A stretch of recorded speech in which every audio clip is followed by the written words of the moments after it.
Hello বন্ধুরা, কেমন আছো? সবাই ভালো আছো? অবশ্যই আমি জানি। ঠিক আছে, বাজার থেকে আমি ইলিশ মাছ নিয়ে আসলাম। তো এই দেখো, ইলিশ মাছটা নিয়ে আসলাম। এখন ইলিশ মাছটা বানাবো, তোমাদের সাথে শেয়ার করব। ঠিক আছে, চলো রেডি ইলিশ মাছটা বানানোর জন্য।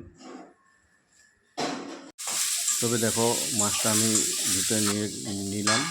তবে কী হয়েছে বুঝতে পারিনি, মাছটা অ্যাকচুয়ালি তোমার গোটা কেটে ধুয়ে নিতে লাগছিলো, কিন্তু কেটে নিয়ে আসছি। আর কেটে নিয়ে আসার পরে কী হলো, এটা ধুয়ে করছি। তো ধুয়ে করলে সেটা স্বাদটা থাকে না। ঠিক আছে বন্ধুরা, তারপর কি হলো, এই দেখো মাছটা ধোয়া হয়ে গেল। এখন এখন কি করব, এখন শস্য পোস্ত দিয়ে বানাবো, তো তাই শস্য পোস্তটা নিয়ে নিলাম। ঠিক আছে, শস্য পোস্ত নিয়ে নেওয়ার পরে তো সাথে আমি 4 পিস মতো কাঁচা লঙ্কা দেব।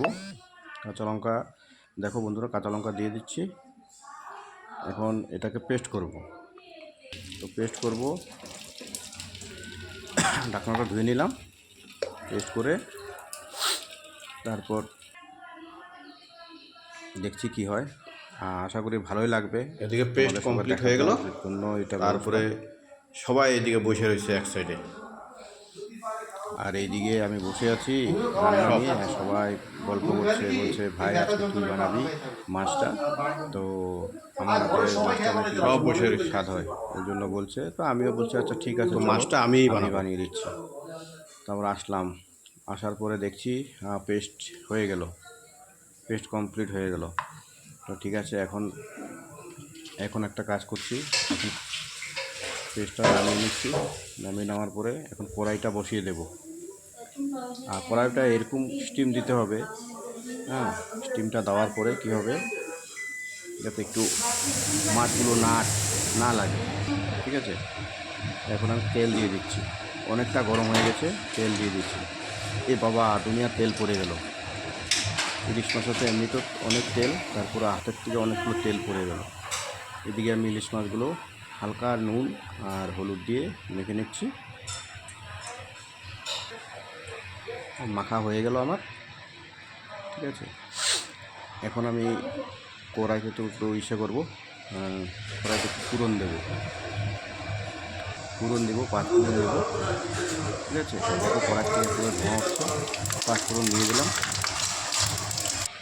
একটু গরম করবো, এখানে একটু ধনে গুঁড়ে, তারপর দিচ্ছি একটু জিরে গুঁড়ে, আর একটু দিচ্ছি জল, একটু হলুদ।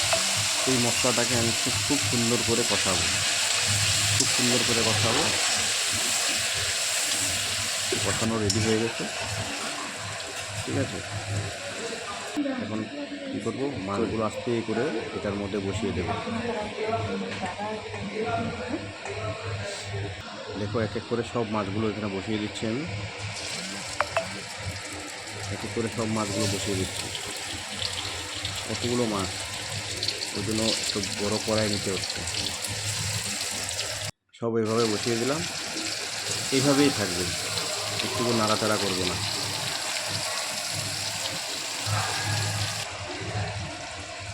দেখছো, একটু তেলটা বেরিয়ে আসলো। এখন গিয়ে আমি পেস্টটা দিয়ে দেবো। আদা শস্যর পেস্টটা যে করলাম, ওই পেস্টটা আমি দিয়ে দিলাম এখানে।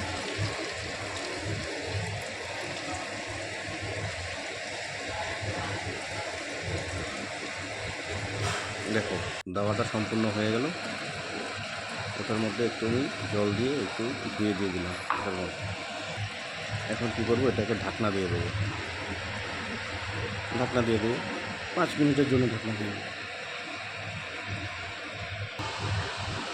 এখন একটু তুলে দেখছি, রঙটা চলে আসছে, সেই রেডিও হয়ে গেল।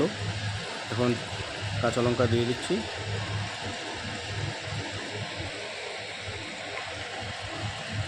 দেখেছো, কাঁচা লঙ্কা দিয়ে দিলাম, ঢাকনা দিয়ে দিলাম। এখন রেডি, এবারে সম্পূর্ণ হয়ে গেল। সেই একটা গ্রান বেরিয়েছে, পুরো ঘরটা একেবারে ইলিশ মাছের গন্ধে ভর্তি। এদিকে সবাই বসে পড়লো খাওয়া দাওয়ায়। সবাই নাকি বলছে খুব স্বাদ হয়েছে, খুব স্বাদ হয়েছে, আরেকদিন খেতে চাইছে। আর ইনি তো খাবে না, ইনি নিরামিষ খাচ্ছে। ঠিক আছে, এই দেখো ইলিশ মাছটা রেডি করা। তবে আমি খেতে পারলাম না, সবাইকে খাওয়া দাওয়া করিয়ে আমি খেতে পারলাম না, আমি ঠকে গেলাম এই জায়গায়। তো এই কটা আছে, এই কটা আমাদের আরও ফ্যামিলি মেম্বার আছে, ওরা খাবে। তো আমার দ্বারা হবে না খাওয়াটা, কারণ আমি ঠকে গেলাম এই জায়গাটায়। তবে বন্ধুরা, কেমন হয়েছে হ্যাঁ ইলিশ মাছ শস্য দিয়ে বানানোটা, তো একটু কমেন্ট করে জানাবে। ঠিক আছে, তো রাখছি এখন, আবার অন্য সময় দেখা হবে। টাটা।